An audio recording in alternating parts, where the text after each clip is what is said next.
Yes, thank you for joining us on a Friday.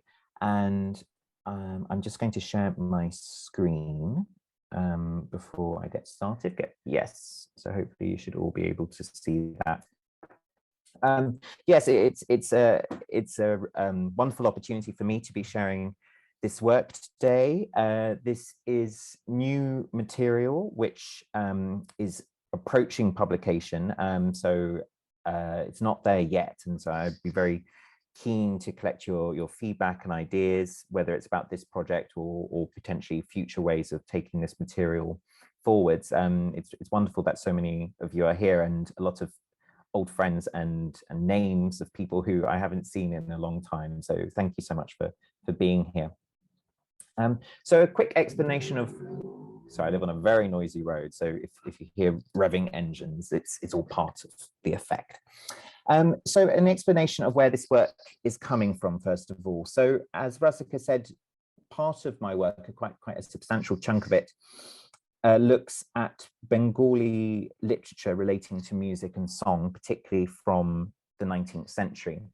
And inevitably, that work will take me to Kolkata, which I'm not complaining about. And there are fascinating conversations and arenas of debate relating to music and sound from 19th century Kolkata, which I find very interesting. However, inevitably, some of those arenas that I look at are defined by certain sets of players, certain classes of writer and thinker and so on. And I've wanted to try to step beyond kind of returning to a Kolkata-based archive in my larger work. Part of this exploration of Kolkata, of kind of being pulled into a Kolkata-centric archive, means that inevitably one's work feeds into conversations about that city, and these conversations will regularly posit a relationship between Kolkata and the rest of the world. And so often Kolkata and the musicologists who were operating within that milieu become part of a global history, but arguably to the exclusion of a whole set of other actors. So when I began this work, I was thinking, well, aren't there other Bengali thinkers who I am ignoring in my work? And what can I do to rectify that? In particular, I was drawn to the voices of actors who were based in Eastern Bengal and elsewhere around the Indian Ocean. And I was increasingly becoming interested in genres of literature written by Muslim Bengalis and sort of lower class actors, the Chotolok, as they're sometimes called. And I was particularly influenced by the work of scholars like Anandita Ghosh and Nilesh Bose, who really draw our attention to all of these other alternative archives in print, which don't tell the same kind of upper class, upper caste story.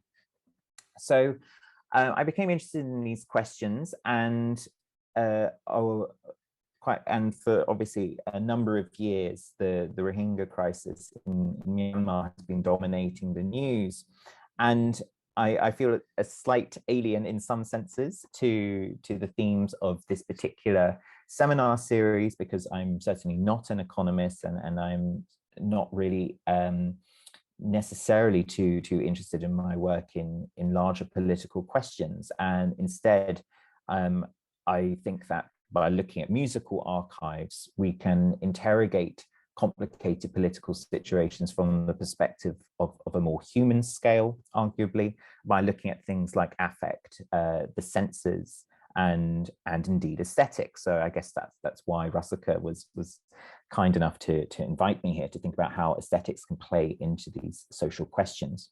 So I began looking for Bengali language books from what's now Myanmar, and in particular, I was drawn to what was then in the 19th century called Rangoon, and this is what I came up with. So In 1903, a Bengali poet named Nazir Ali published a 13-page poem called Rangoon Kobakawata, which may be very loosely translated as Ballad of Rangoon. He told his tale in a specific dialect of Bengali known as Mushulmani or Dobashi Bangla. And so this is a form of the language that lent itself to Islamic allusions and vocabularies drawn from Arabic and Persian. Although it was written in the Bengali script with letters proceeding left to right, the pages of the book were arranged right to left as a self-conscious gesture to the conventions of the Islamic book. British colonial officials collected many examples of this kind of book, which is often called a putti, and one copy of Nazir Ali's ballad was bound and archived in the India Office collections and is now in the British Library. At some stage, a curator who was unfamiliar with the form of the putti publishing practices restored the book and fixed the central portion of pages upside down because there was this confusion about direction of script versus direction of page. And I think these upside down pages serve as a helpful reminder that Nazir Ali's work defies easy categorization. The spellings here are flexible, the language alternates between global multilingual registers and highly local colloquialisms. The author was a poet and a songwriter, but he called himself Kendor, equivalent to bosun's mate in the idiom of the Lascars. And he also calls himself a mistri, meaning in this context, a mechanic or an artisan, but more specifically, the headman or recruiter for the mills in Rangoon. And he composed the poem as an original work, but interestingly called a translation. He said, "A kitab ami nije torjuma kore chapailam." And this is puzzling, calling it a translation, because there's no evidence of his composing it in a different language first. Instead, I suggest Nazir Ali saw the larger process of compiling the book and transforming an oral recited poem into a printed text as an act of translation. His recollections of Rangoon had traveled. He had settled in Fatakchari, just north of Chittagong, and his text had been recorded and corrected by an editor based at the new Deobandi Madrasa in Chittagong. It was then taken to Kolkata to be printed at Islamia Press in the heart of Bengali publishing on Chitpur Road. A few Muslim authors from this network have received serious scholarly attention, let alone working class poets, let alone Bengalis writing from Burma. The upside down pages also serve as a reminder that the putti book challenges assumptions about how books are read or performed. Scholars working with archives are increasingly conscious of the oral life of a printed text and the active participation of both the reader and the audience in shaping the form, the reception, and the meanings of words. Far from a self-contained object intended for silent reading, the putti was a receptacle of verses that would be partnered with an embodied performance, demanding gesture, tone, melody, and rhythm. In the bookish archive, these activations of the text are now the silent, invisible partner. Nazir Ali's recollections were recited and heard before they were corrected, inscribed in the madrasa, and then typeset and printed in Kolkata. I suggest that the resultant codex contained an oral and aural account of Rangoon, and that Nazir Ali's audience assumed the presence of implied sound rather than silence within these now upside down pages. Exploring Nazir Ali's sense of the city through this poem, I ask how Bengali workers, poets, and lyricists sonically engaged with their environment in Rangoon. By anticipating that his audience would listen to, rather than read, his account, Nazir Ali was especially attentive to the aural imagination. Firstly, he evoked the auditory experience of the cityscape and the industries of Rangoon. Secondly, he described the emotional turmoil of violence and trauma through sonic features. And finally, he focused on musical spectacle to convey the international glamour of the colonial port city. Sound then provided a framework for imagining the city, its colonial institutions, particularly its technology, industries, and military presence, and its diverse multicultural population. Inscribing the sonic sense of Rangoon in his text allowed Ali to circulate and then resound his experience of Burma through performance, presenting the city intimately and on a human scale. So this is a little extract from that poem. Hino najire kohe, shobinohe achi kono jon, lucha hoy bar malai, charoyo watan. Ebe shuno gunigon, shorbojon shuno shabibhai, ranguner kabo tora kahir janai. So humble Najir says, everything, there is no one else. The depraved have overtaken Burma, that contemptible land. Now listen, virtuous ones, Listen, everyone, all my brothers, I shall tell you a little of Rangoon's ballad. So Najir Ali composed this work in couplets following a popular Bengali meter called Poyar. This style of verse lent itself to musical recitation and conventionally was performed by a singer. In David Kane's ethnomusicological study of Putipora, the melodic reading of poetic narrative texts, he suggested that while there is a distinction in Bengali between Gan, song, and Pora, reading, from an etic perspective, there is actually little to distinguish this particular performance practice from singing. In Najir Ali's text, the numeral for 2 is scattered throughout the verses, usually but inconsistently in the first line of the couplet around the caesura. The addition of this 2 was a very common practice in 19th century Bengali publishing, and there it was following earlier manuscript conventions. And it usually suggests repetition of the previous word or phrase, sometimes as a plural by doubling. And this numeral reflects a trace of live performance and encourages the reader or singer to repeat certain utterances in their recitation. But besides these subtle prescriptions, Najir Ali explicitly invited his audience to listen to him throughout his telling. In this text, the speaker momentarily steps outside of the cityscape of Rangoon and addresses his Muslim brothers directly. And these interludes also serve as a moral imperative not to be seduced by the marvels he's describing. For this poem is ultimately a cautionary tale about the lurid temptations of Rangoon. Oh, let me go back, sorry. So song lyrics and poems designed for musical recitation were key literary forms in this period, and indicate that readers were not passively hearing descriptions of Rangoon, but actively singing the city into their own experience. This style of writing on cities through songs continued into the early 20th century. Collections from the 1920s, for example, include Telugu and Tamil songs about Rangoon, and ballads, as they're called in English language catalogues, in Tamil on Rangoon and its sea trade. But again, I don't think many people have actually looked at those language archives for this period.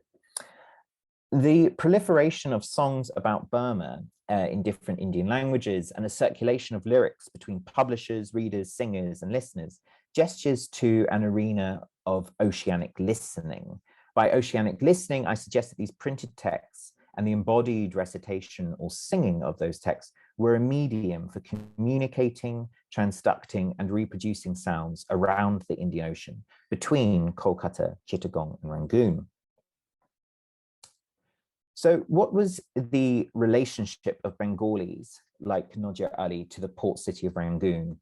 In the early 20th century, E.J.L. Andrew, the retired assistant protector of immigrants and emigrants, reflected that, quote, Rangoon of the present day is largely an Indian city and in no way respects typical of the province. Rangoon had been acquired by the British in 1852, who made it the administrative center of their Burmese territories in 1862. The city was strategically transformed, especially after 1885, when Tibal Min was removed from his throne at Mandalay and Upper Burma was integrated into the colonial system. Rangoon became the door to the rest of the country, but also an economic center in its own right. And workers from across India were brought in to meet the demands of the rice, steel, and sawmill industries. Michael Charney has described late 19th century Rangoon in the following way with this quote: a foreign city erected on Burmese soil. Rangoon was a mimeograph of dozens of port cities scattered throughout colonial South and Southeast Asia. A person only had to squint to be confused as to whether he or she was standing in Singapore, Penang, Kolkata, or elsewhere. And this characterization recalls Michael Pearson's observations about littoral societies, which are often more closely connected to other littorals and coastlines, however far overseas, than to their immediate mainland. Martin Stokes has also suggested global cities are those that are detached from their national hinterlands and characterized by their, quote, relations with regions beyond the nation state. However, Chinese comments underline how colonial structures strategically rendered Rangoon into a port city with an interregional global citizenship, which made the city feel more Indian than Burmese. Nadir Ali lived in Rangoon over the 1880s and 1890s and was part of a larger flow of workers who came from Chittagong in that precise period.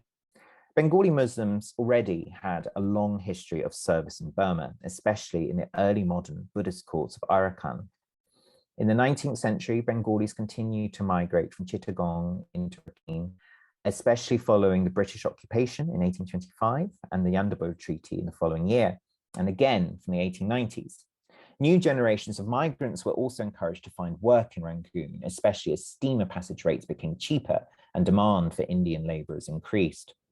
Workers came from across South Asia, from Tamil Nadu to Nepal, from Chittagong to Karachi. Most men from Chittagong were, and I'm quoting here from that report by Andrew, the civil servant I mentioned earlier, most men from Chittagong were, quote, employed in the sampan and small craft traffic and as engine room and deck crews on ocean-going and riverine steamers. Beyond Chittagong, Bengalis were largely employed in government or railway or local fund service or in mercantile offices, mostly in the clerical line. Many were mechanics. In fact, he says, Bengalis from the 24 Parganas were originally the principal technical labor employed in factories and workshops in Rangoon. Nadir Ali's composition is very much grounded in this sense of a diverse South Asian city on Burmese soil, shaped by labor flows and industry. Laura Vitois and Victor Zatsekin have interrogated the processes of creating what they call the colonial built environment in Asian port cities and have considered how colonization was, quote, expressed in stone, iron, and concrete. But we might also ask, what was the role of sound and auditory aesthetics in the production of colonial space, and how was aural architecture inscribed and archived in Bengali speech and writing? Specifically, I'm interested in how Bengali Muslim workers listened to Rangoon, reflected upon the sounds they heard, and then resounded the city through poems, songs, oral performance, and print. The sounds Bengalis both heard and produced themselves provided the framework for experiencing and engaging with the city. Migrants from Chittagong competed in a very mixed trans-regional urban arena, and sound provided a resource to map Rangoon, make the city meaningful, and even make territorial claims.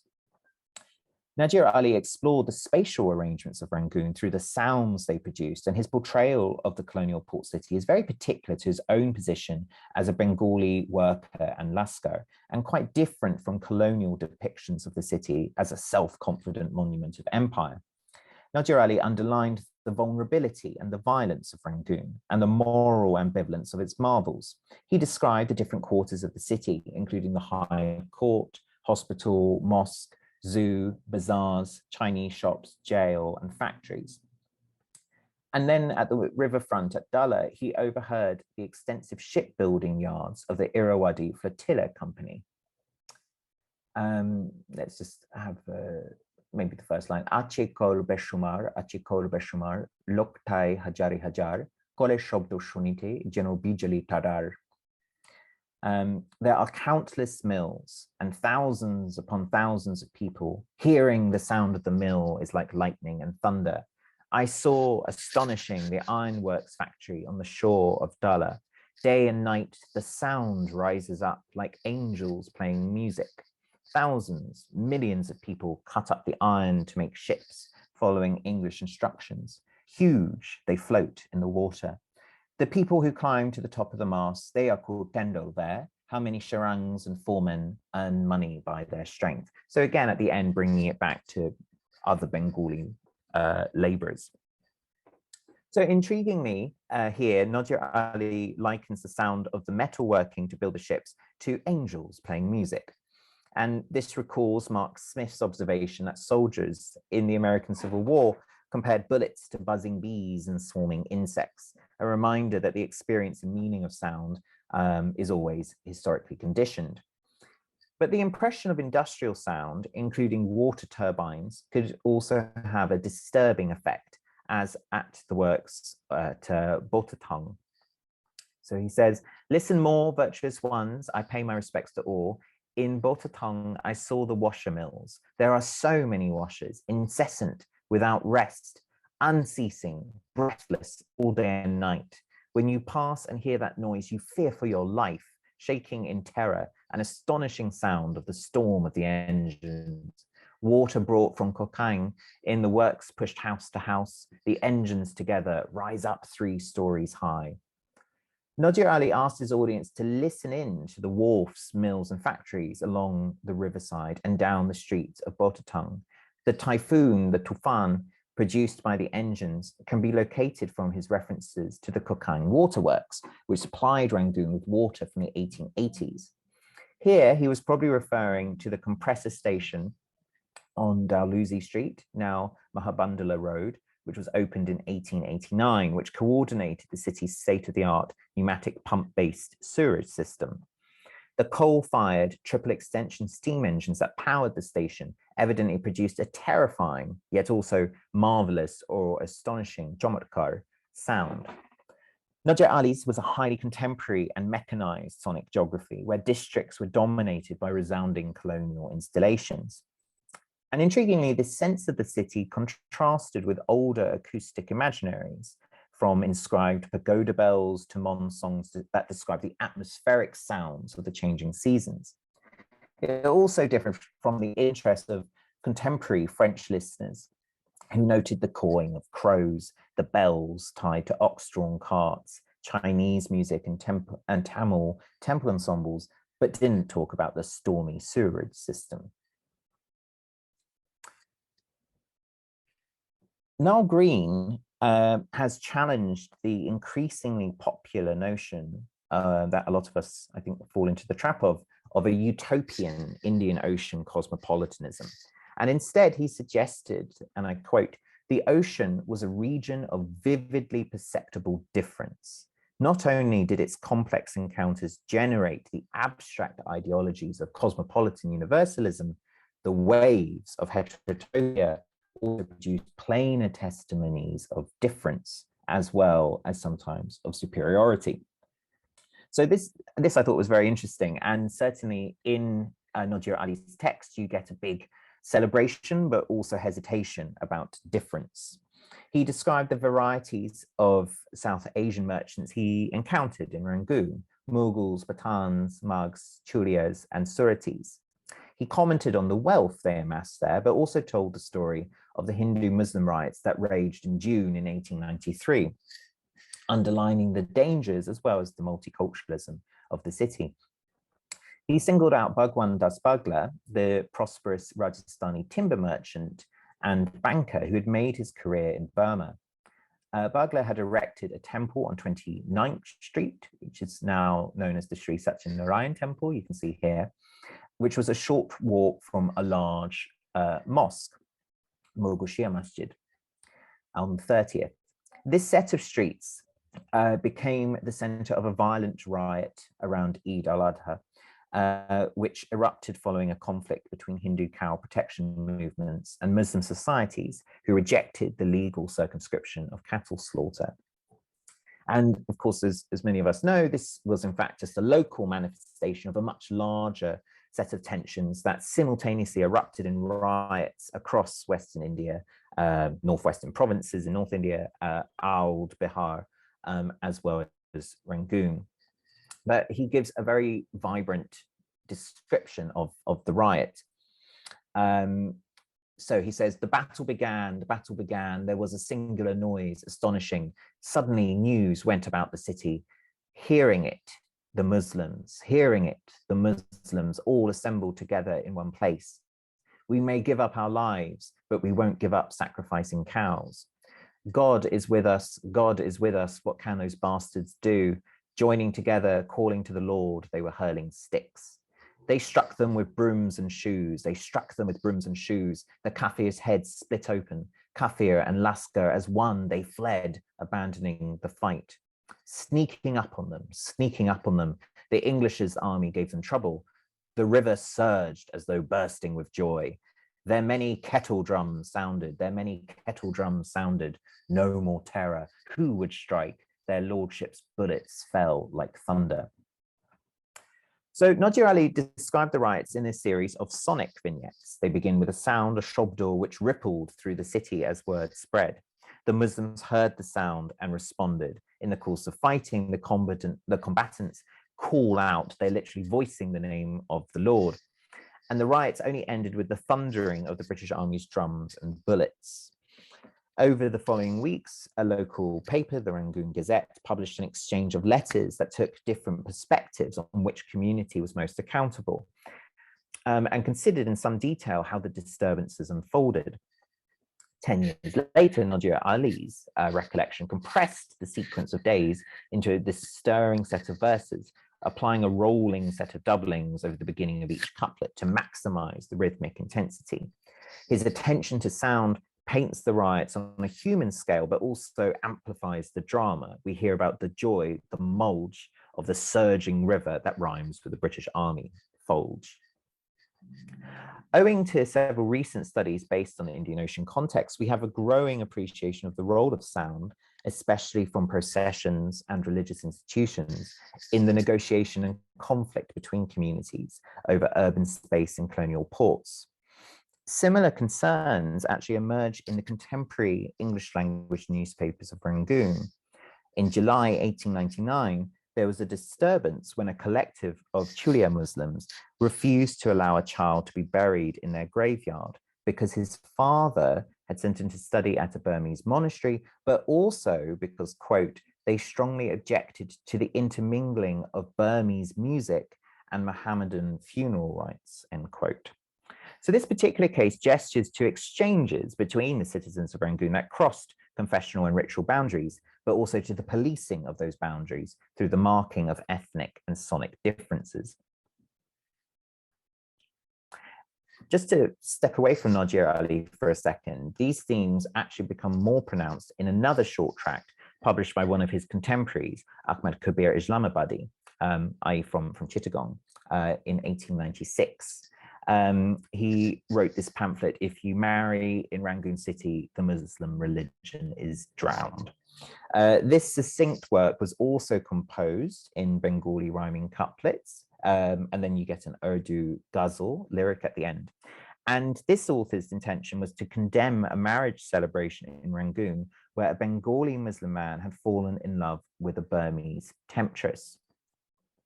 So he says, by the divine will, I came to the land of Burma. What to do? I shall say the unthinkable. There is no thought of tribe. What else can I write? In Burma, there are Hindus, Muslims, and people from other kingdoms. Chulias thinking of some good markets, but there is no description for the Zaibadi tribe. Generally, what can I write? There are many tribes there, so many Jews, Koringis, and Suratis from Bombay. Diverse tribes have migrated here. They get married, and the heart is thrilled. So this writer, Ahmad Kabir, was very sternly opposed to mixed marriages and what he considered miscegnation.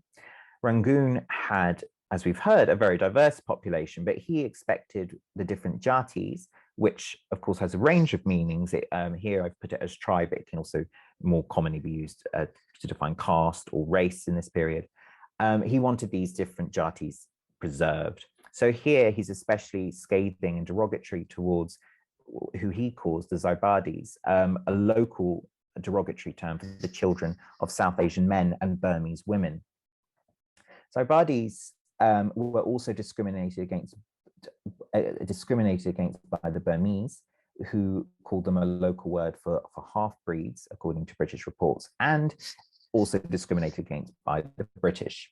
In 1901, John Nisbet declared that as children, they were, quote, often of remarkable beauty with lovely eyes, but as they grow up, they are apt to develop traits of character of a very unpleasing nature.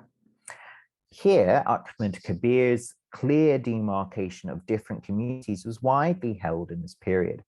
The different South Asian communities presented themselves as distinct social groups in the public spaces of the city, and there were points of tension between the local Burmese population and the migrants who then dominated the city's industries.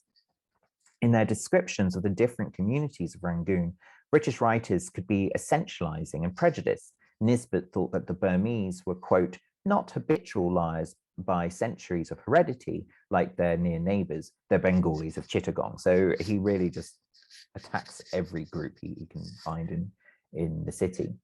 However, these voices only represent one side of the story and might be heard as hostile responses to a more complicated history of sexual and affective relationships and marriages between European men and Burmese women, South Asian men and Burmese women, and European women and South Asian men. And we can actually reconstruct a history of all of these different kinds of relationship.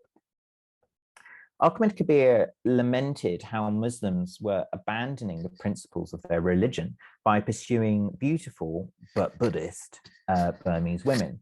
He warned that in his absolute devotion to a Burmese woman, a Muslim brother would hand over all of his hard-earned savings and then marry her to a great fanfare. But this, he said, was not a legitimate option, and it would be better to go to, quote, a bazaar whore, Bajare Besher.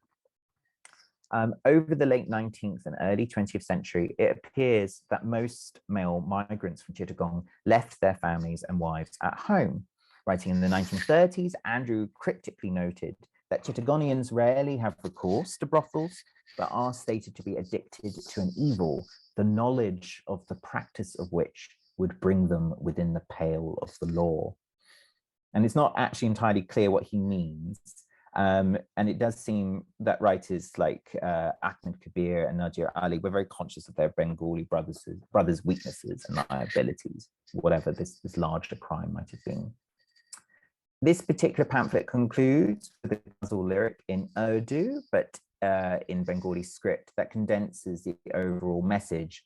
Quote, there is no modesty or shame in this city. This lyric was set in Kempta, which was a highly popular musical form in this period. And it was a very popular form that was commonly associated with dancers, particularly with the rhythmic hips of dancers. So it often had a scintillating flavor. So it's quite interesting seeing it in this kind of very conservative text. The use of this form in a pious diatribe against Burmese women and mixed marriages, and the switch between Bengali and Urdu indicates the complexities, in fact, of Rangoon as a multilingual local, to use Francesco Orsini's term, the intersection of entertainment and preaching, and how musical or recited text provided the tools to police racial and confessional boundaries in a multicultural city. So in this final section, I'm just going to talk briefly about Indian music and theatre in Rangoon and how that plays into these texts and the perspectives of their authors. That ghazal I mentioned in Urdu was part of a larger constellation of South Asian musical practices in Rangoon. Very few of these practices were recorded in colonial sources, since Europeans in the city were primarily interested in discussing indigenous Burmese music and dance. Following in the wake of South Asian soldiers and workers from the subcontinent, by the 1880s, singers, nautch girls, so dancing girls, and theatre companies from the subcontinent were routinely visiting Rangoon to perform in temporary theatres or the compounds of wealthy merchants. Soldiers also brought their own musical practices with them, as in this drawing published in the Illustrated London News from 1891, which depicts 3 soldiers from regiments, quote, composed partly of Sikhs and men of the hill tribes of the northwest frontier of India, who are informally performing on the rabab and dholak, quote, amusing themselves with instrumental music after the duties of the day. Nadir Ali barely discussed Burmese music in his poetry, but he gestures to the larger trans-regional flows around him. In the same year as the main text, which I'm looking at, he published another collection of poems and songs, Mon Mohinir Kopita, so Poem of the Heart's Bewitcher, out of Rangoon. Have I got it here? No. Oh, yeah. This composition threads together versified narratives that recollect his early experiences in Burma. On the very first page, he discusses the heavenly beauties, as he sees them, of Burmese women, especially two dancers he encountered in Mandalay and Rangoon, both of whom he calls Heart's Bewitcher, Mon Mohini. He describes the sensation of being wrapped by the tempo of the instruments and their sweet singing, but the main focus is on their extreme beauty. And this becomes a core, consistent topic in his other text, the Ballad of Rangoon, where Nadir Ali warns his audience about the divine women, but also the Persian boys and the brothels of Rangoon that rob men of their Muslim faith. So he's a bit like my second author. They're both very conscious of Muslims losing their religion when they're distracted and tempted by all the beauties of Rangoon. So the colonial port city was a palimpsest of global and local sounds. In the final section of his poem, Nadir Ali related the spectacle of a Parsi theatre production of the popular Urdu drama Inder Shaba. Catherine Hanson and more recently Rushton Darius Nicholson have recently traced the tours of Parsi theatre companies, which began in India in 1853 around Burma, most notably the Victoria Natak Mandali's season in Mandalay in 1881. Parsi theatre had a hybrid style. It incorporated elements from European, West Asian and South Asian theatre. At the end of the 19th century, Hindustani served as a lingua franca in Burma, but even when the Gujarati or Urdu dialogues were unfamiliar, the North Indian songs and dances continued to delight the audiences.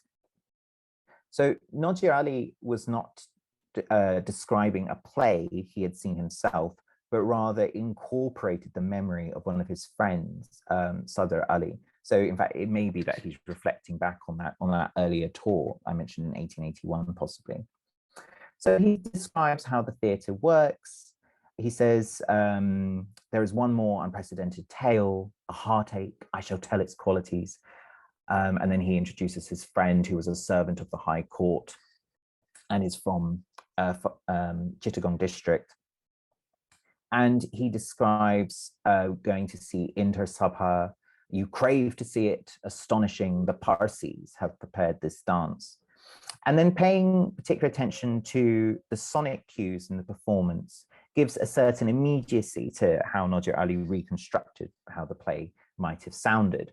In particular, there's a dramatic scene where the fairies in the play begin fighting and singing. So he says, a beautiful drama over the battle. They raised their voices in a charming song. They sang a song in a Persian tune. It was hard to understand. Though not understanding the fairies, your mind holds on through every moment. Within 3 hours, your heart tells you to renounce the world, but you cannot follow your heart's desire because of money. The gods would say Rangoon is a trap. Suratis, Mughals, and so on, different communities watched the drama. They became intoxicated and then ashamed. How many gentlemen with their horses saddled, marvelous. They all watched and their hearts were thrilled. So many virtuous ones gave 2 to 4 rupees for a ticket to watch. Watching and hearing the entertainment and song, their hearts were thrilled. Poor people watched, their hearts grieving because of the drama. Everyone took a ticket for 1 rupee, 8 annas. In the city, not every heart could go to the lamp ritual and the dance. Needing the money, they sat at home and wept. So I quite like this because you get this sense of, the people who've got the best seats, the people who can afford to go but are sort of at the back or something, and then those who are saving up and so cannot go and can't afford the ticket, so sat at home and wept. His description of the dazzlingly beautiful dances is ambivalent. Just as he simultaneously praised and then warned against the angelic temptresses of Burma elsewhere in his poem, here he comments on how the performers were captivating but mercenary. So he's describing one of the women singing here, and he says she sings a song in the Bengali language and collects the money, feeling glad. Her eyes are fixed as she sings the song, and then she breaks out in a smile. See, by the power of rupees, a woman sits down to warbling, brother. She speaks with a sweet smile, brings her face close. Hearing her honeyed lips speak, everyone becomes a lover. Here, the beloved robs them of their life. What magic this is. His characterization of women and his misogyny aside, it's striking how Nadir Ali associates a woman's seductive power with her singing voice, a motif that circulated in Bengal, but across North India in the same period in discussions about courtesans and their techniques. This verse also indicates how Parsi theatre performers performed a multilingual repertoire. Perhaps that evening they had noted all the Bengalis in attendance and had specifically chosen to sing in Bengali to appeal to the local audience from faraway Chittagong.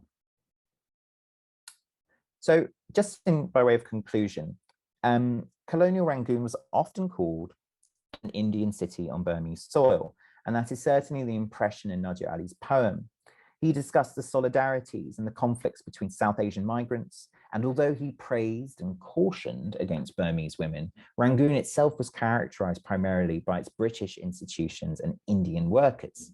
Hence, Bengalis like Nadir Ali described hearing the Parsi theatre company from Bombay, but not the dance dramas and puppet theatres of Burma. Listening to this book in its own terms, I've suggested that at the turn of the 20th century, Bengali putties were understood as a form of inscribed orality, designed to facilitate what I've called oceanic listening. Nadir Ali's text had a complex history of circulation, editorial, and reproduction between port cities, Rangoon, Chittagong, and Kolkata, and curiously was considered a translation by its author. I suggest that Nadir Ali did not intend translation here as between languages, but rather as between modes of performed, read, and recited speech and sound. His work reverberates on several levels. Firstly, as a text that invites the audiences to listen. The reader of Rangoon Kobakobita was expected to consider how best to excavate rhythm and sound from behind the printed script through repetition, through gesture and melody. Secondly, Nadir Ali evoked the urban environment through its sounds and the emotional responses he had to those sounds. Thirdly, the poet compressed and narrated the trauma of the 1893 riots through episodes of noise, voice, and drums, gesturing to larger tensions over territory and communal boundaries in South Asian Rangoon. And finally, by describing a musical theatre production from India, Nadir Ali demonstrated the multilingual, ethnically mixed, and international flavour of Rangoon, while explicitly underlining the role of class and gender in audition and highlighting the emotionally enticing and financially ruinous properties of music. Thank you. I'll finish there, but and hopefully we've got time for questions and so on. But I will stop sharing at this stage.